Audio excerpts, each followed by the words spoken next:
Jeez. Talk about the brainstorm of a century. Rainstorm of a century. You know, normally the river's way down there, right? Holy. Can't even see where the edge of it is. You know, I've been sitting with this week how this next video will go. As we're, you know, I'm including you guys as this whole next book, this whole writing journey is coming together, you know. And, you know, I don't brainstorm out like exact details of things, you know. I'm kind of just thinking about the types of things I'm going to be talking about. And, you know, my last book, Stylish Transient, because that was such like a mind twist of timelines and stories within stories. And I'll have to find that paper and show you guys, you know, it did have like all kinds of threads tied back to this, because this guy's talking about this story and twisting all around.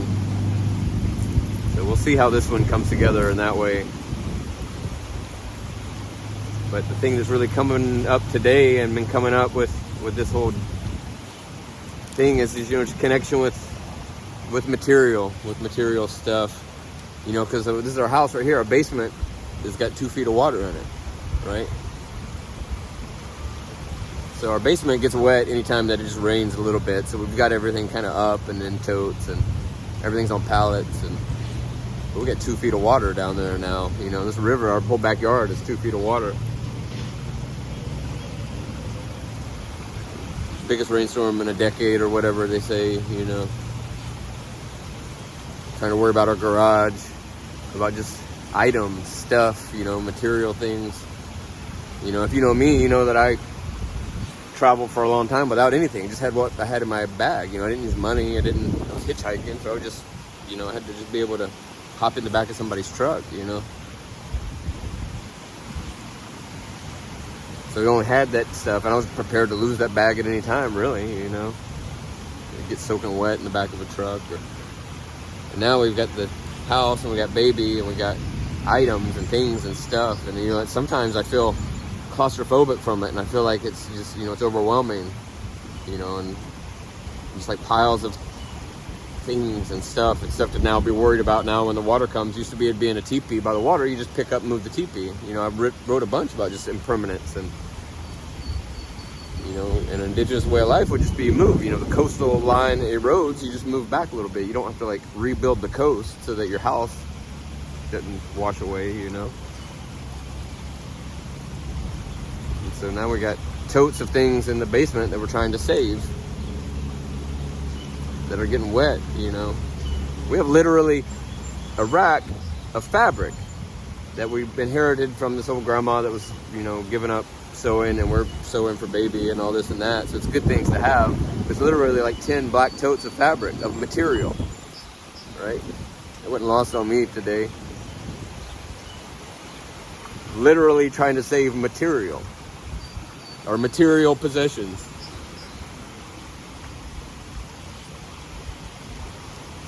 But so, you know, a lot of this new book is going to be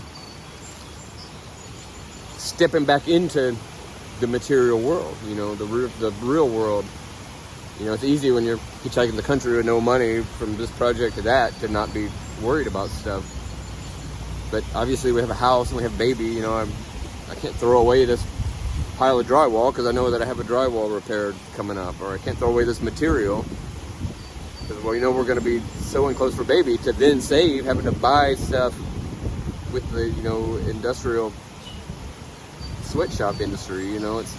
So obviously that's the good thing. We want to be doing that, and so figuring out how to navigate that space and how to not be bogged down by that material, or to get, you know, so like, I don't know, possessive's not the word, but just so like connected to that you feel like that is what you have to be. I don't know. And so, you know, some of this journey has already been happening a little bit for me, even as I was writing these last books and traveling, because I started to carry possessions that were sacred, that I had to take care of. You know, I couldn't just throw my bag willy-nilly thinking about it, because, you know, if you read my stuff, you know, I started carrying that drumstick, and I started carrying feathers. And I've got other sacred belongings that I have to take care of. You know, if I was in a burning building, I have these things that I have to take out with me. And for anytime I'm writing and traveling, I'd carry like 6 notebooks because, my books are long. So I got like this bundle of like traveling the country hitchhiking with my notebooks, and what if you lost one of that, there's been several times I thought maybe I lost it or something, that's scary. You like put all these words and you're holding ownership or like dependency on these words that you put down that came from out of here, but it's like, if you're a creator, you get that, where you lose your song you've been working on. And so I've been, learning how to carry these things, these material things, and to take care of them. So now we got this stuff in this basement, right? We have a tote of some things that are important, sacred to our people in our family, things that we want to try to save. Some of the stuff, it's like, if the material that we inherited for free gets messed up, it's like whatever, really, if some totes of this or that get messed up. But this one particular tote was stuff that we wanted to, paper type items that we needed to save, and so at all costs trying to preserve those. And maybe if that we'd only were hanging on to that one tote, it would have been easy to preserve that and save that and keep that out of the basement. But because we had so much other material stuff, thinking about my bag, if I only had this thing of feathers, it was easy to keep that. And then if you've read Stylish Transient, I don't talk about ceremony stuff too detailed, but you caught what I was saying in there. I had my feathers, my sacred feather bundle, and it got taken out of my tent because I had left my tent at ceremony grounds and gone to the earth house and was there for several days, and I left my feathers, left it all piled up in the middle in case it rained. I left my feathers kind of to protect my camp. Took my drum with me, and then someone raided my tent. Not anybody that was there on the ceremony grounds. I was the only one camped out there, but someone just on the res, wandering around, found a tent out in the middle of nowhere and found some feathers just kind of laid up on top. That was a hard blow. Some of those feathers were given to me for great deeds by important people. I didn't get caught up upset about it. I was kind of upset about it, but try to take that lesson. Always I'm trying to look for what that lesson is. Even here in this flood, looking for what that lesson is. And, the lesson was like, that was my sacred thing. I should have carried that with me, I should have carried that with me with my drum. I took my drum because that sacred thing,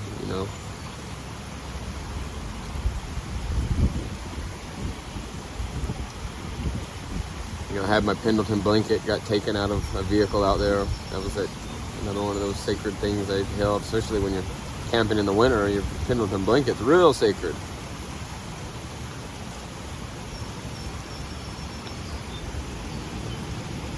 If you read Uncaged Eden all the way to the end, it's another one that's kind of just told in parable or allegory or kind of confusing language because it's a real sacred thing to me. But, when I was up on my vision quest having a mystical experience, I experienced the Garden of Eden. And that's really kind of been this fundamental foundation of how I navigate life, because I know I could remember and call myself back to that space and remember the interconnectedness and the embodiment of consciousness and everything around me,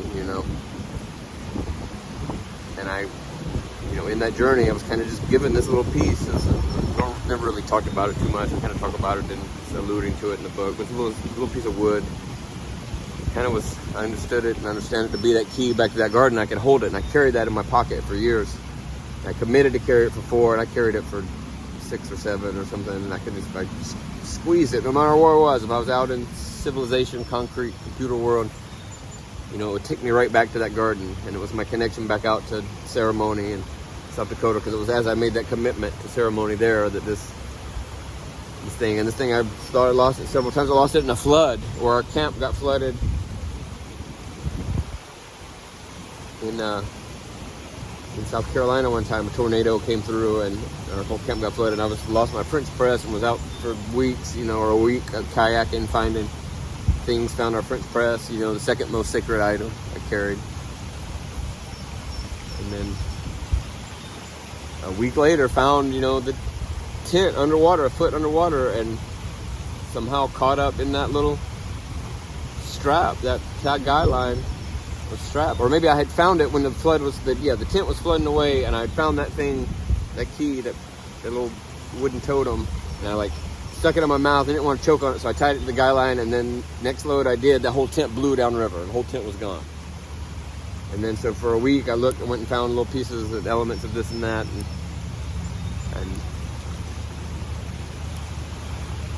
and then found that floating up in the water, tied to that guy line, and helped me to find the tent that was down there, And then I left that thing there at my grandma's, I thought, in my winter coat. And then when we were in the earth house, left it there for safekeeping, really. I didn't want to lose it, even though I'd carried it with me, and it kept me from being lost, So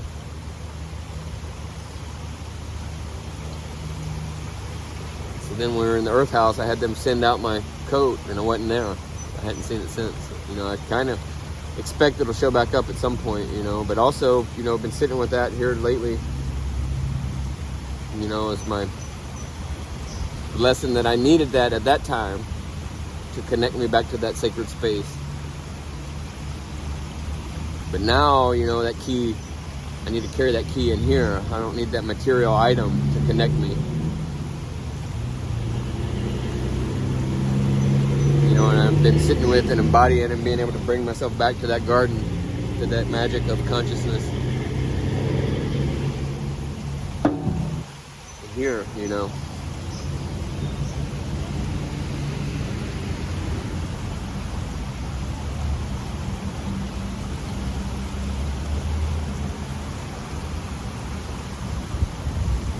So what are some of my lessons now of learning how to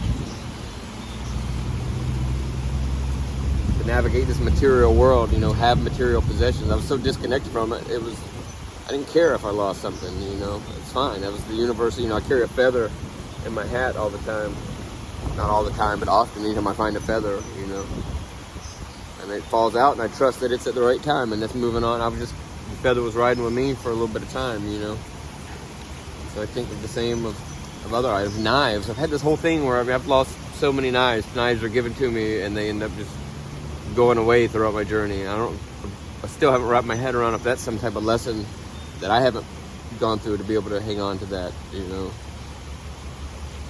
you know anything about what it means to be to constantly losing knives specifically, are given to me, and then it comes off my side, or however it goes, I haven't really worked through what that is. So maybe that'll be something I process in this book. Knives. Just the material world. Material. Sacred. And how do I step back into, even with money, if I didn't touch it for a long time, or if it came to me, I would just, pass it off before it even came into my possession. And so now, as I'm stepping into this place of having money,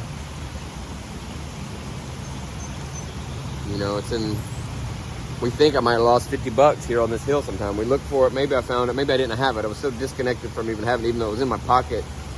It'd come in, I was in a place of not being connected with that, or not associating with having money. I just would have it there, and it was fine. I was carrying it. It was the family's money. It was baby's money. I just had it there, and not having any type of ownership or connection to that, and just not willing to break that barrier of having that money. So now that's not good. I need to, navigate it to a new space with that. And,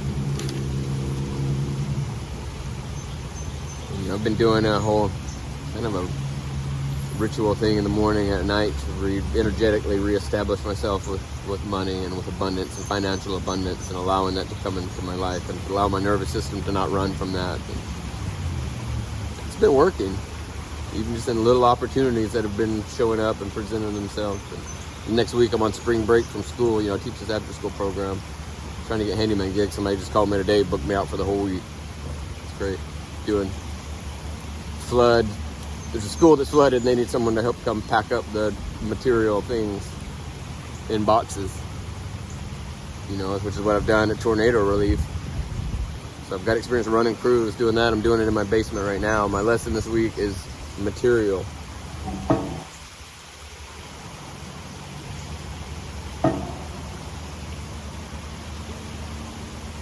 So that seems fitting. Maybe I'll spend this week packing up, doing, disaster restoration, packing up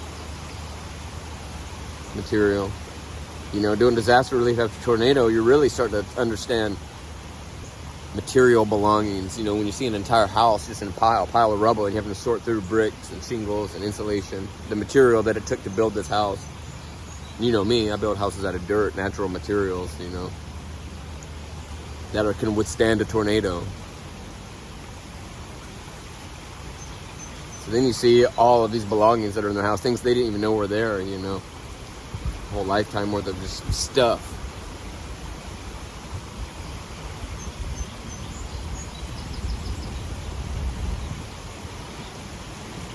So this will be a good week to process, to brainstorm a little bit on things that I want to maybe talk about of the material world and how to interact within the material world. Because this whole book I think is going to be directed to people that are still living within material, concrete, computer, phone, money world, and how to take a lot of these things that I believe or I've learned how to navigate outside of that system and learn how to step back in, one foot into it. I might write, I might have some notes.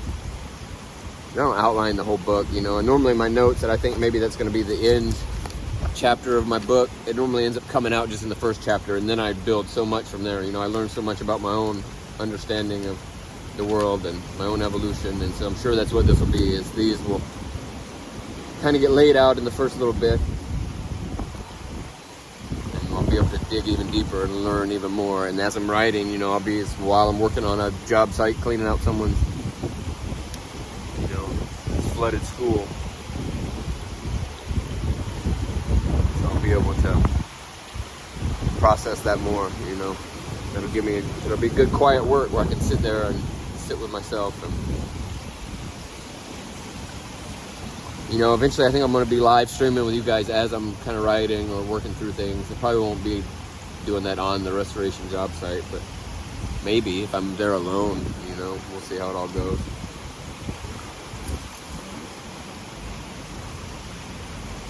Yeah, what a wild storm. It's a good reminder of the power of Unchimaka, Grandmother Earth, the natural world of water. Water's life. Water can take life. And even while our basement's flooded, we were in good spirits about it. It was a blow to find out about this tote of things, so that was a stressor. But we're all back in good spirits about it now. And even while it was flooding, knowing that the material things in there didn't matter, our family's safety, that's what matters,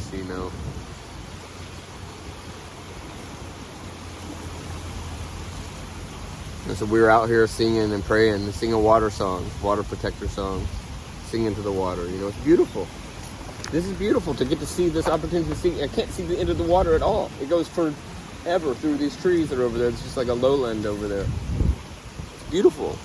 If we were just in a teepee sitting that normally camps down there on that lowland next to the water, we would have just packed up and moved up here. No problem.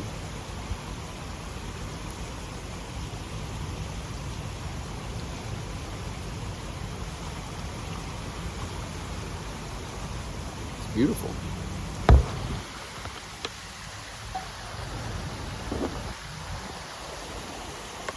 Beautiful. This world is beautiful.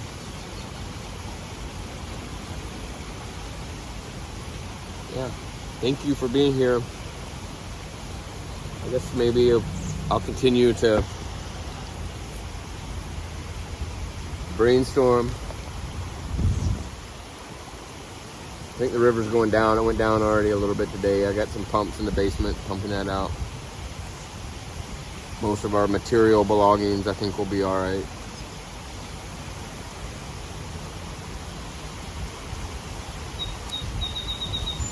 As I I shed my connection to material. And this all, was after Standing Rock, after camp. I shed my connection to society, money, all these things. Obviously, I didn't care about material things. And then I was traveling, and I'd already kind of I was traveling, working on that TV show, that Captain Champion TV show, and that's where I was trying to sell that. And, it's kids' variety, psychedelic music, art TV show. I did kids' entertainment for a long time. I was trying to sell that in LA, and that's when I found out about Standing Rock and dropped everything. Never checked that email again, and just disappeared onto the res and into the woods.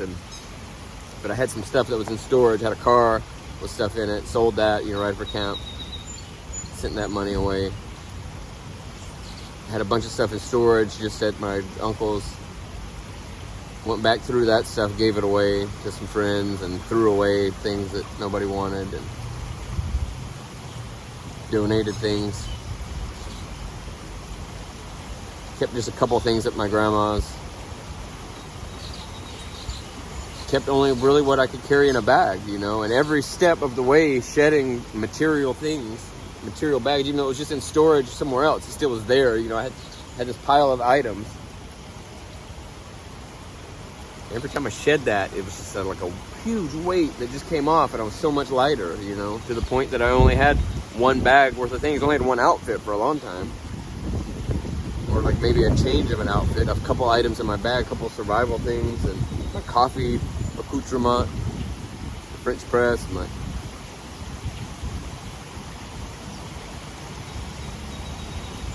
the more material things I gave away, the lighter I felt, and I was able to travel more freely, travel more where my heart took me. I gave up money, that was huge. Then I was so free, not having to think about where my meal was coming from the next day, trusting that it would be there. Complete trust and complete just abundance that I lived in. It's an incredible experience. So I know what that feels like.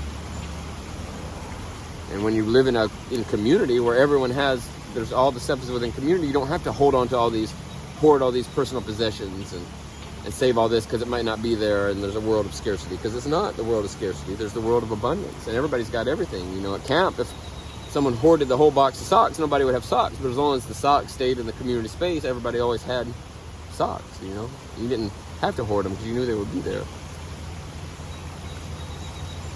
The more we come back into a place of community and looking out for each other. We don't have pumps for our basement, but our friends came and drove over and dropped off pumps because they have them. I don't have to go out and buy pumps today to pump out our basement.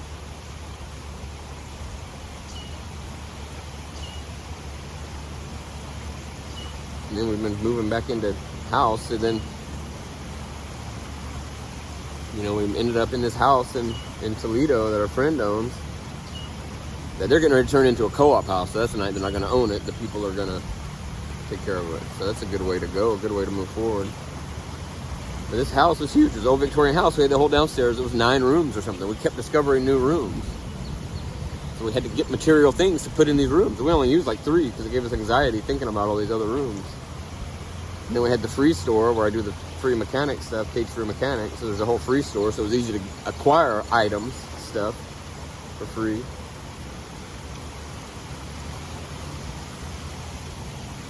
Then we moved here, so now we had to move all that stuff.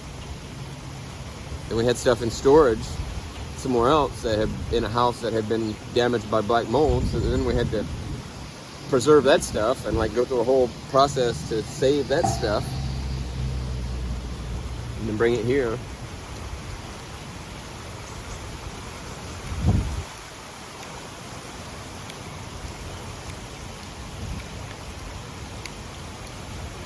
And now we're having to save that stuff again to keep it from molding.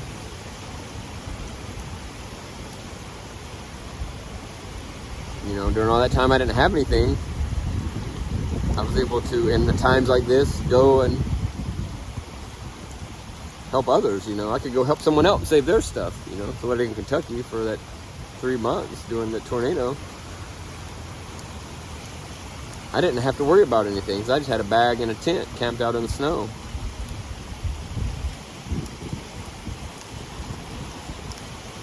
And I left it there with my feathers at all times. Here's another to tie back to the feathers.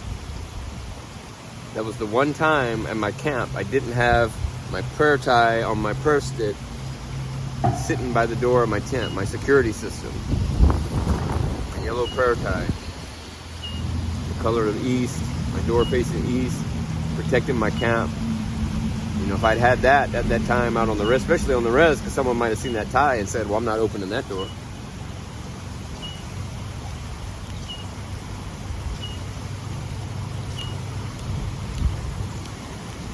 So nobody messed with my tent in Kentucky, and I was able to put my energy into helping others to save their waterlogged stuff. Because an ice storm came by like a week after the tornado. Gee. Anyway, good one. Beautiful.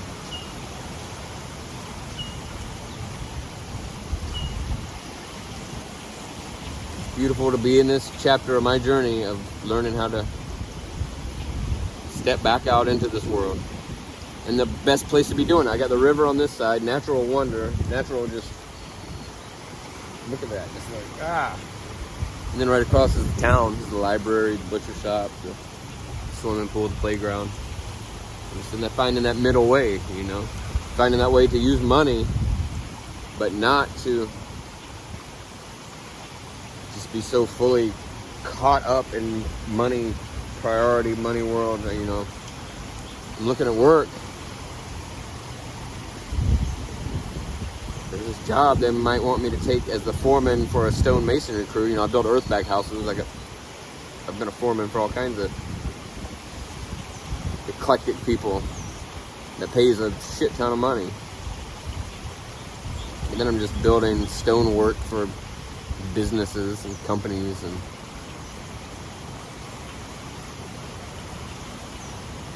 they want me to go do this, you know, collecting damaged stuff after this school or whatever, after they've had this natural disaster.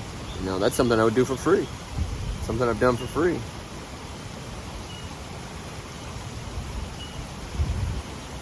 Less money, but we'll see how it feels next week. I'll sit with that.